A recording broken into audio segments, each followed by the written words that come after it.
pomeriggio l'attesa sentenza del processo su Banca Popolare di Vicenza. L'ex presidente Gianni Zonin, condannato a 6 anni e mezzo, condanna anche per l'ex vice direttore generale Giustini, assolti Pellegrini e Zigliotti. Zaia, timido calo dell'R con team, abbiamo dati da zona rossa. Nel frattempo riparte nelle ULSS la vaccinazione con AstraZeneca, seconde case si pensa ad uno stop. Iniziate in Veneto le prime infusioni di anticorpi monoclonali, pazienti emozionati e soddisfatti. Vi spieghiamo chi ne ha diritto e come funzionano. Il governo Draghi firma il via libera al master plan per l'ampliamento dell'aeroporto Canova di Treviso, investimento da 54 milioni, la soddisfazione del sindaco e di Savi e rilancio dell'economia.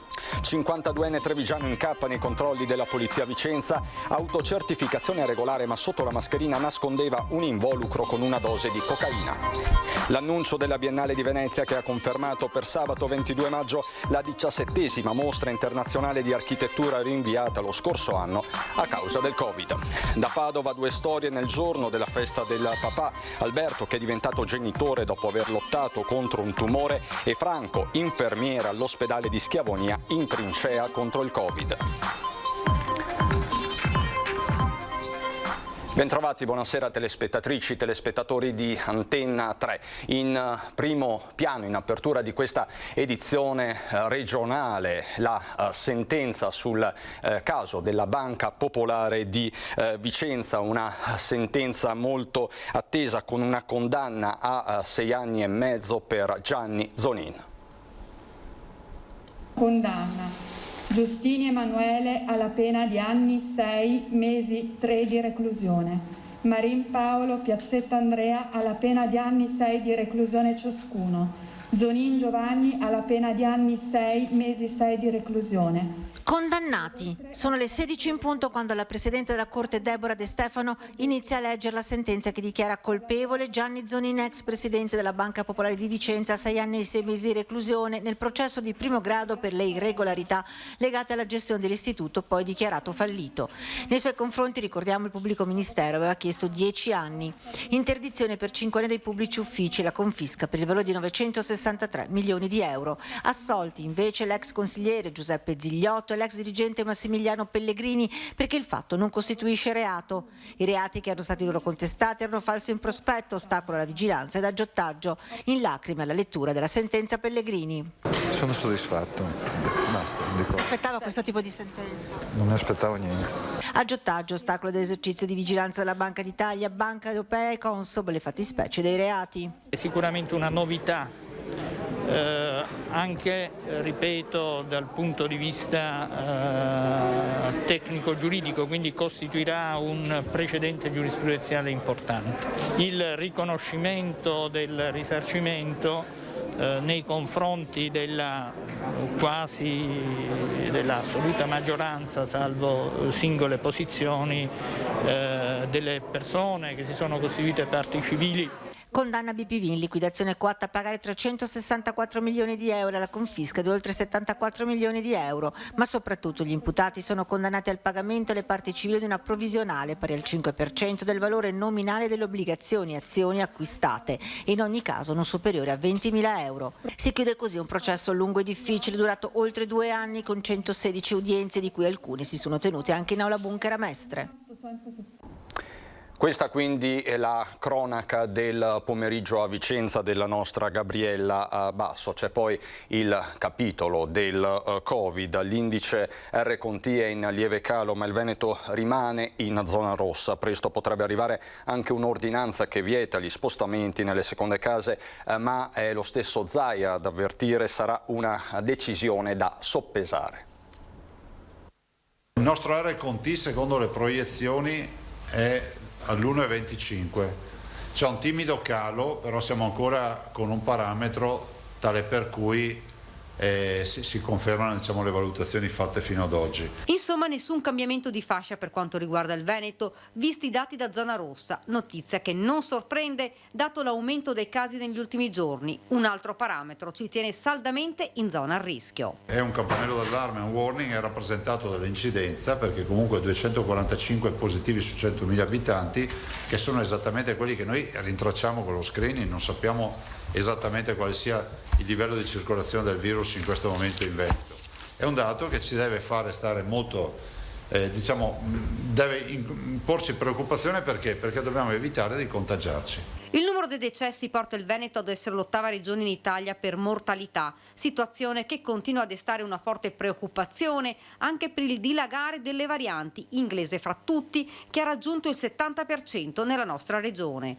Quella che ci aspetta sarà una Pasqua blindata sulla possibilità di firmare un'ordinanza per vietare gli spostamenti nelle seconde case. Zaia è chiaro. Stiamo assolutamente valutando questo aspetto, però lo valutiamo soppesandolo 20.000 volte perché per noi sono sacri i nostri ospiti. Il turismo per noi è importante, sarà una decisione da soppesare molto bene, conclude Zaia. Sulle vaccinazioni AstraZeneca ormai tutto è deciso, si riparte nelle varie ULSS in queste e nelle prossime ore. Sulla tipologia del vaccino da scegliere il Presidente conclude. La vaccinazione verrà applicata in base all'anamnesi che verrà fatta, nel senso che se una persona è titolata a fare un determinato vaccino lo farà oppure no.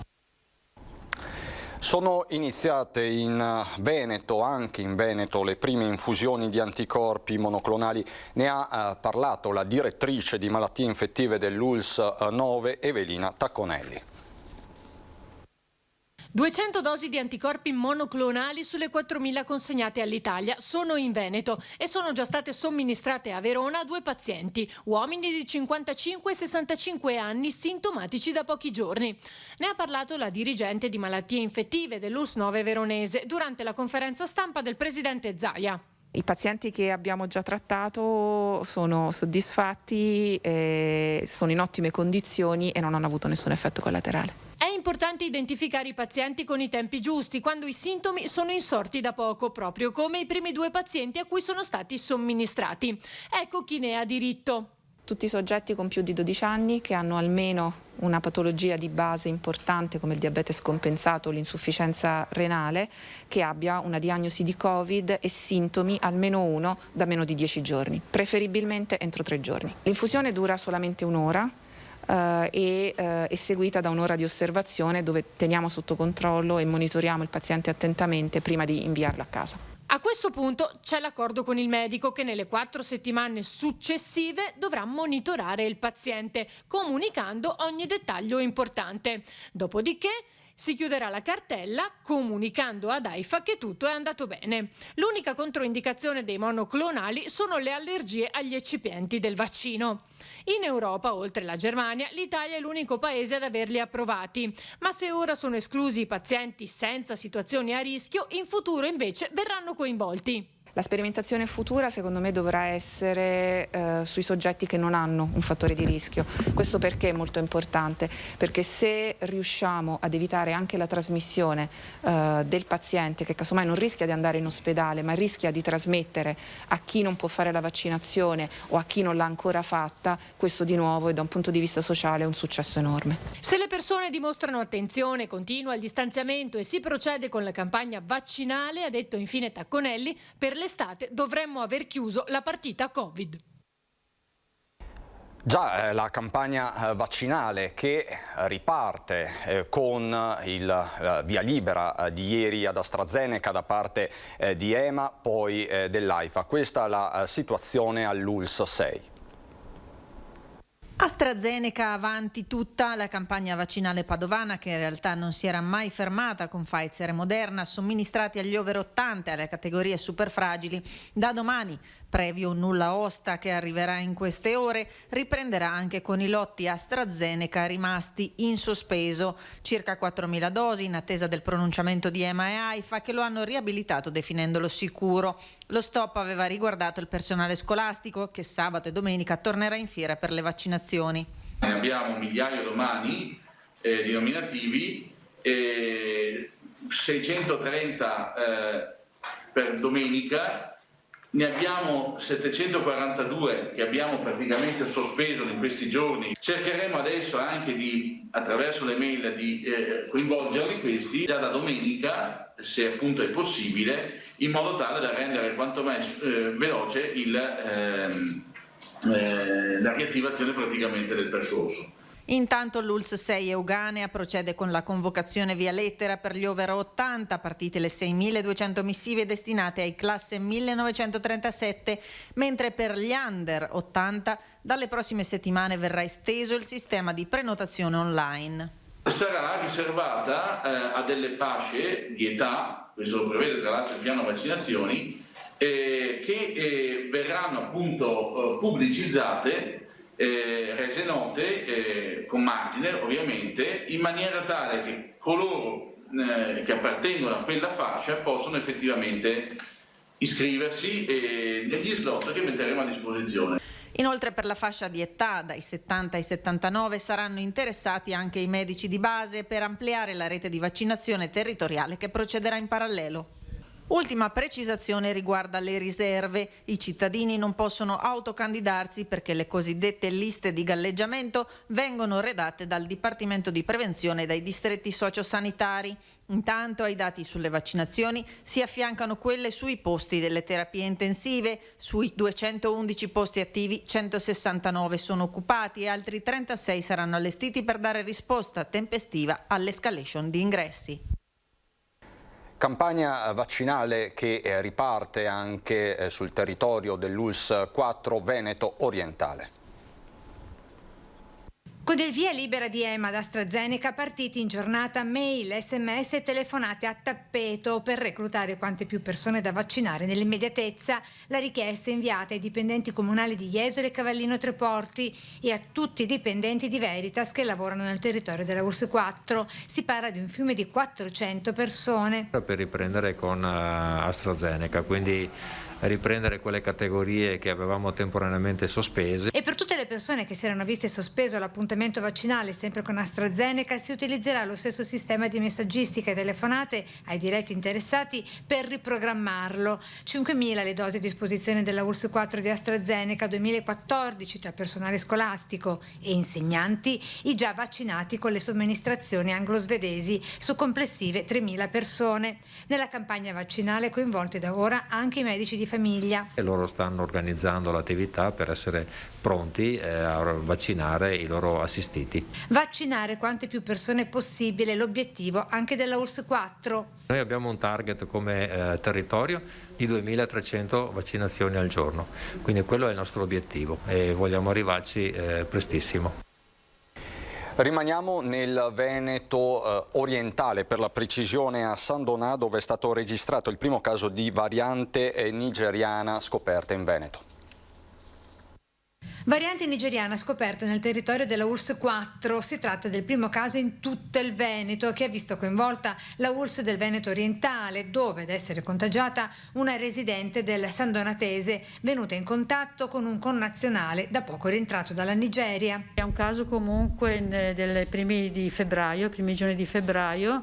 Si è trattato di un signore nigeriano che prima di partire e rientrare a casa aveva fatto 2 tamponi risultati negativi, ha soggiornato per un mesetto nel suo paese, al rientro aveva un tampone positivo. Abbiamo quindi eseguito un tampone anche alla sua compagna come contatto stretto. Da qui, considerata la maggiore contagiosità e la durata temporale delle varianti, la decisione: allargare il tracciamento dei contatti estendendolo oltre a quelli stretti a quelli occasionali, posti tutti in quarantena, al termine della quale dovranno obbligatoriamente fare tutti un tampone molecolare. Quando c'è il sospetto che ci possa essere una variante, quindi si manda il tampone all'istituto zooprofilattico per il tracciamento.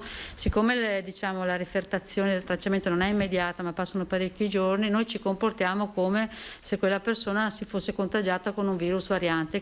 Mutazione E484K nella proteina spike osservata nella variante sudafricana al pari di quella brasiliana e in fase di studio, per capire se possa causare una riduzione della capacità neutralizzante degli anticorpi, che tradotto significa qual è l'eventuale sua resistenza ai vaccini.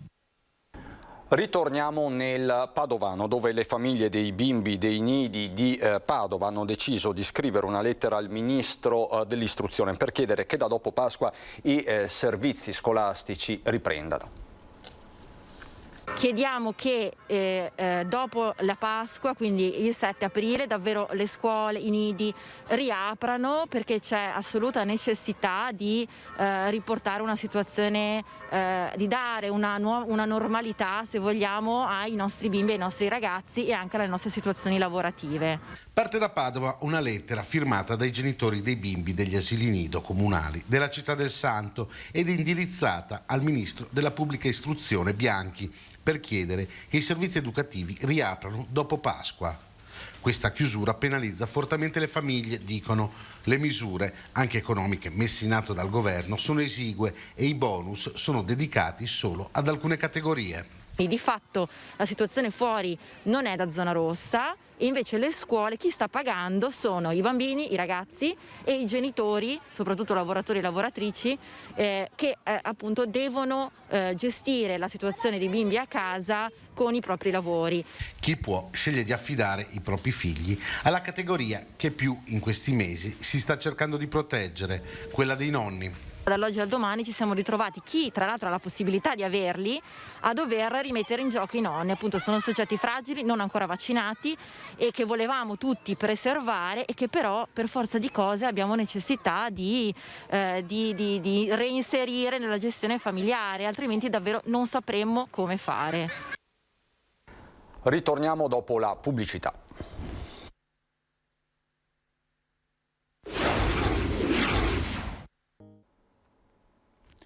Di nuovo in studio, il governo Draghi ha firmato il via libera al master plan per l'ampliamento dell'aeroporto Canova di Treviso. La soddisfazione del sindaco Conte.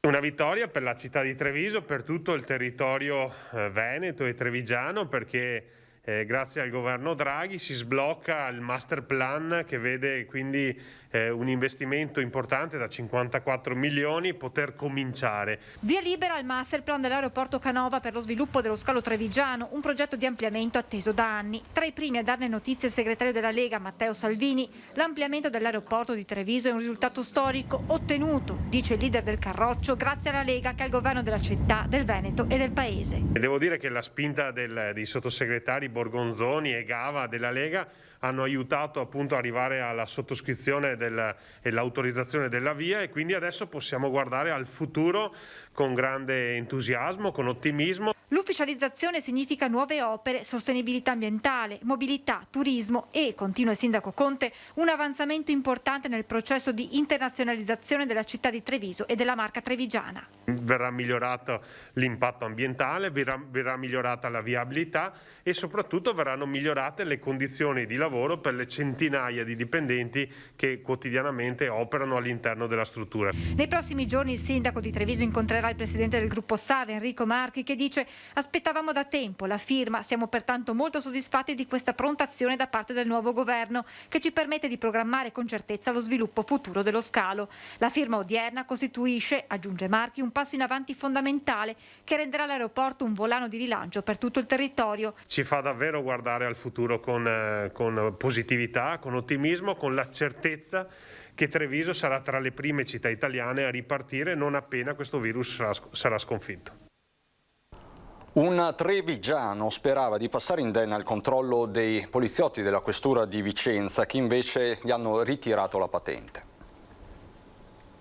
Uno strano rigonfiamento sul volto proprio in corrispondenza della bocca, coperta però da una mascherina regolamentare, è stato sufficiente a insospettire gli agenti della squadra volanti di Vicenza. Protagonista un 52enne trevigiano, fermato alla guida della propria autovettura su strada Marosticana, nel corso di un normale controllo sulle vetture in transito.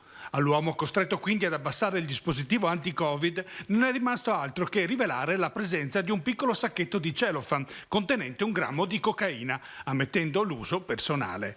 Gli agenti lo hanno quindi segnalato alla prefettura come assuntore e sospendendone la patente come previsto dalla normativa.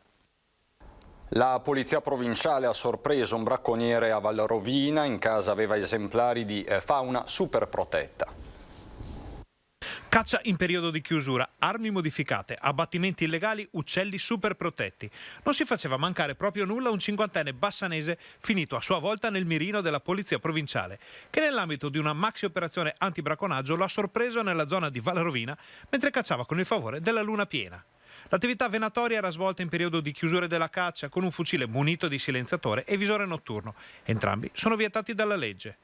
In casa gli agenti gli hanno trovato armi non correttamente custodite, oltre a 2 celle frigorifere piene di carne appartenente a caprioli, cervi, camosci e cinghiali abbattuti e detenuti illegalmente. Durante la perquisizione sono stati sequestrati anche un gufo comune impallinato, altri uccelli impagliati appartenenti a varie specie particolarmente protette, come il picchio nero, il picchio verde, il re di quaglie, il becco frosone, l'upupa, oltre a tagliole, trappole e reti da uccellagione. A Venezia per un importante annuncio della Biennale perché si terrà la 17ª mostra internazionale di architettura. Rinviata nel 2020 a causa del Covid, quest'anno la 17ª mostra internazionale di architettura della Biennale di Venezia si farà e sarà in presenza ai Giardini. Inaugurazione ufficiale sabato 22 maggio, con preapertura e vernice per la stampa nazionale ed internazionale nei 2 giorni precedenti all'apertura, il 20 e il 21.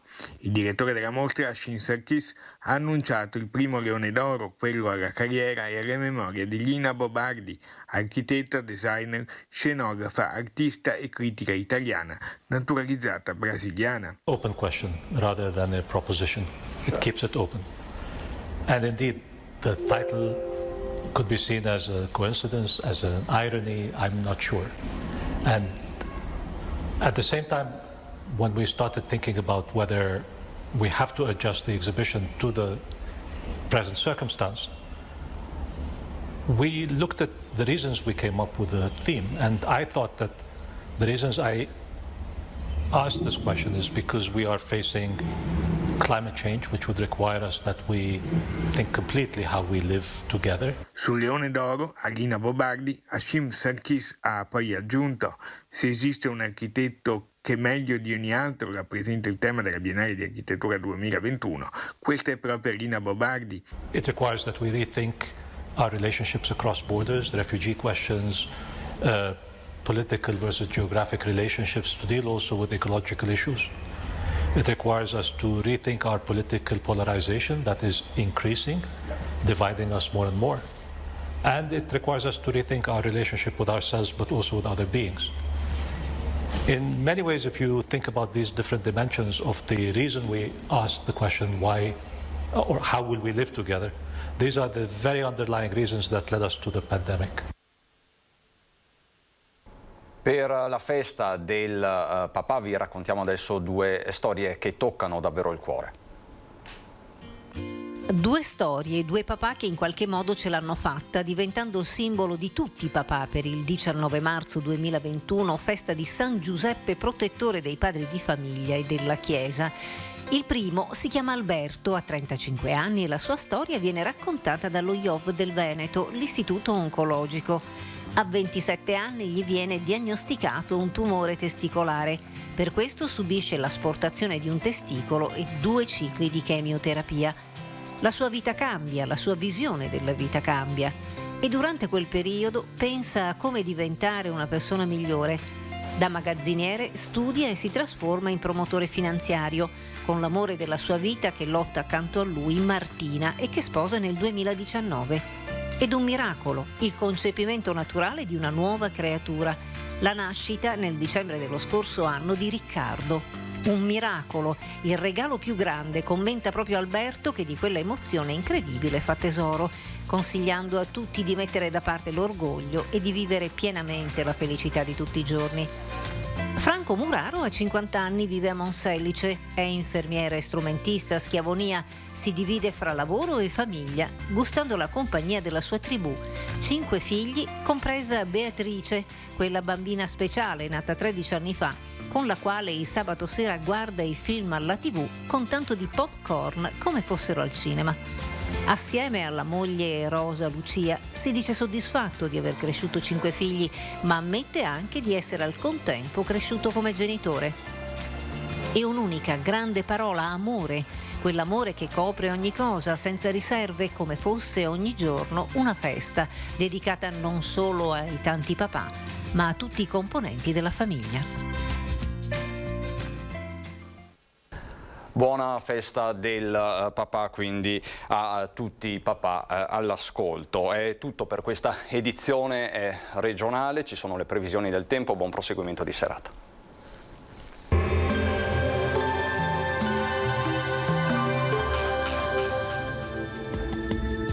Bentrovati al meteo. Colpo di coda dell'inverno nel prossimo weekend che segna l'equinozio di primavera. Bel tempo ma clima freddo. Vediamo il dettaglio di sabato 20 marzo. Sul Veneto avremo un ampio soleggiamento, salvo per la presenza di una nuvolosità piuttosto irregolare, specie al mattino e sulle zone pedemontane, ma anche sulla pianura settentrionale. In montagna non si escludono debolissimi e sporadici fenomeni, specie nelle ore mattutine, ma a seguire avremo anche qui ampie schiarite. Venti via via più tesi da nord-est, temperature sotto la media stagionale, minime tra -3 e 2 gradi, massime tra 8 e 11 gradi all'incirca. Ci spostiamo ora sul Friuli Venezia Giulia, dove la situazione sarà invariata con tanto sole e cielo al massimo poco nuvoloso, senza piogge. Temperature minime tra -1 e 2 gradi, massime sui 9-10 gradi.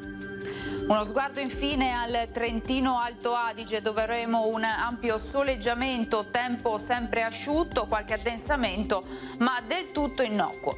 Temperature minime intorno a -1 grado, massime sugli 8 gradi all'incirca. Dal meteo di Antenna 3 per ora è tutto, grazie per l'attenzione e arrivederci.